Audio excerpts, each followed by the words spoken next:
عمر بن عبدالعزیز رحمۃ اللہ کے پاس زکوٰۃ کا مال آتا ہے۔ فرمانے لگے غریبوں میں تقسیم کر دو۔ بتلایا گیا اسلامی سلطنت میں کوئی بھی فقیر نہیں رہا۔ اللہ اکبر۔ فرمایا اسلامی لشکر تیار کرو۔ بتلایا گیا اسلامی لشکر ساری دنیا میں گھوم رہے ہیں۔ فرمایا نوجوانوں کی شادیاں کر دو۔ بتلایا گیا کہ شادی کے خواہش مندوں کی شادیوں کے بعد بھی مال بچ گیا ہے۔ فرمایا اگر کسی کے ذمہ قرض ہے تو ادا کر دو، قرض ادا کرنے کے بعد بھی مال بچ جاتا ہے۔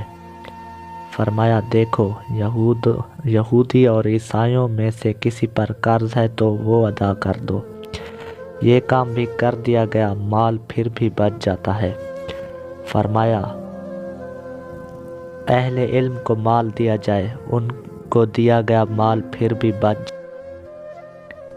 فرمایا اس کی گندم خرید کر پہاڑوں کے اوپر ڈال دو کہ مسلم سلطنت میں کوئی پرندہ بھی بھوکا نہ رہے۔